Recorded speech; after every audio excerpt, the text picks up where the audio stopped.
Hey, what's up guys? This is Anthony from Anthony's Customs, and for this review, we are looking at the new Marvel Legends X-Men 97 Archangel, which, I don't know if this is a popular release or not, but, it's $40, and it's basically all reused parts. It's not very good. But there's some stuff that's okay about it. I don't know, we'll talk about all of it, so let's go ahead and get it off the stand and take a closer look. Alright, before we talk about the figure, I do want to show you my package. It's a good enough package, that's fine. He's in a box rather than on a card. I think all of the other ones have been on a card, so he's not going to display with them very well. But there he is. It's just more of the same from Hasbro for the Marvel Legends line. This guy is in stock at Big Bad Toy Store, though I definitely don't recommend you buy him. He stands about 16.7 centimeters. That's going to make him just about, let's say, 6 5/8. Here he is up against Darwin. Why are you standing like that, Darwin? They're about the same size. Darwin's a touch taller. Okay, so question of the day, did you want this? And did you want it just because it is X-Men 97, or did you want a new Archangel, or what?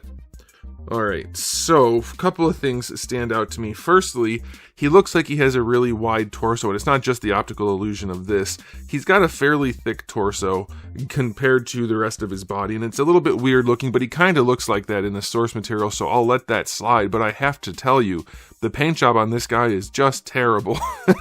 It's lined up okay, like it's not fuzzy, but it is transparent. You can see right through it in a lot of places. I don't know how well that's going to show up on camera, but it is not good. In some places it even is kind of fuzzy, which is weird. But it's not like normal fuzzy, it's like two overlays of the same thing that are slightly shifted. It's just a really, really lousy paint job, and that's kind of like a key feature for this guy, so that kind of blows. The paint on the face is clean enough, though. He looks very bored and maybe embarrassed to be an action figure. I don't know.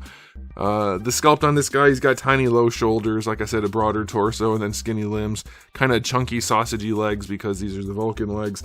It's just not a very appealing superhero physique, but I guess most people don't care if they're collecting Marvel Legends about that, so I guess that's whatever. But then we have the wings, which are halfway the old wings that we saw not that long ago, that were bad then, and they're still bad now. It's the worst shape ever.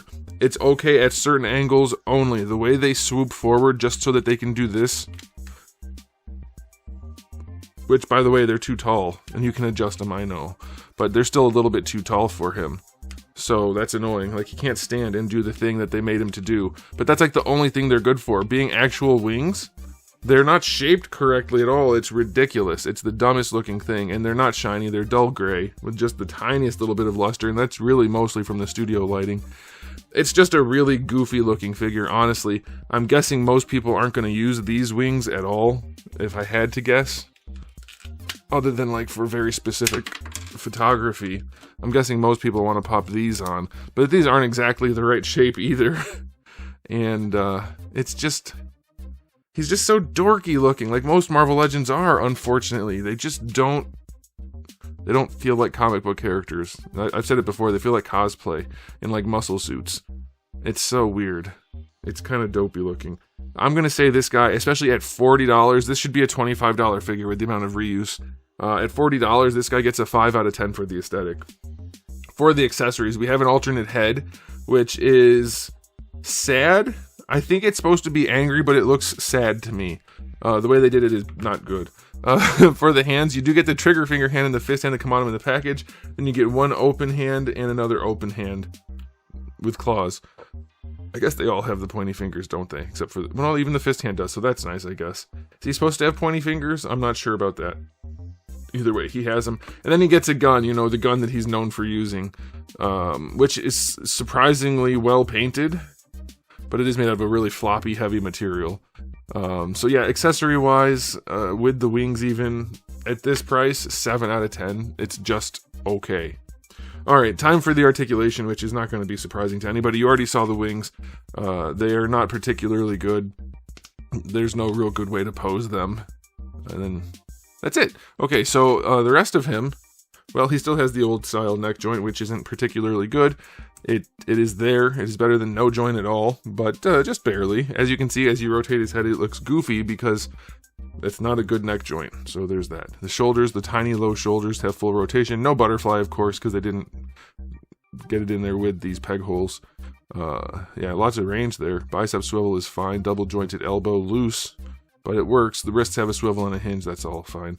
It's a standard Vulcan body for the most part. Obviously, there are some new pieces because Vulcan didn't have wings, but that's what it mostly is. It is just your run-of-the-mill, unimpressive, uninspired Marvel Legends body with the bare essentials, and that's it. And it's just so weird to me that Hasbro's been doing this for so long, and they haven't released enough good figures, I would assume, to keep adult collectors coming. But they keep coming back and back for more, and it's just so weird to me, especially nowadays with so many other companies showing what can be done.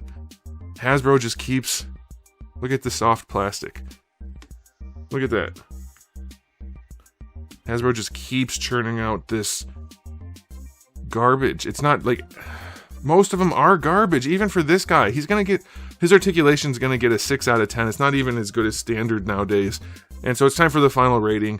For $40, get the heck out of here. It's almost all reused parts. The new parts don't make a difference. They're just essential parts for him to be the character he is. The paint is terrible. The wings are bad. 3 out of 10 overall. The overall figure is worth less than the sum of its parts. It's not... This is not acceptable, guys. Why are so many people still buying Marvel Legends as collectibles? They're not collectible figures. They don't even bother to make the paint look even remotely decent. Look how big his head is compared to his tiny low shoulders and his fat waist and chunky legs. You go to any gym in America and you're going to find somebody that's built better than this and closer to the Archangel build. Maybe not every day of the week, but you'll find it. And these guys are sculpting this. They're sculpting it to look like the character, and it's just so dopey looking. Okay, I'm done. It's not worth buying. I don't know, man. The more Marvel Legends I review, the more I don't like them. By the way, I'm still working on making this Iceman a cool figure with his interchangeable parts and head and stuff. Anyway, okay, I'm done. Thanks for watching, guys. If you enjoyed the video, please do give it a thumbs up. If you didn't, give it a thumbs down. And if you haven't subscribed, you should. I have new videos just about every single day and thousands already on the channel. So make sure you come back for all of that. And in the meantime, keep collecting.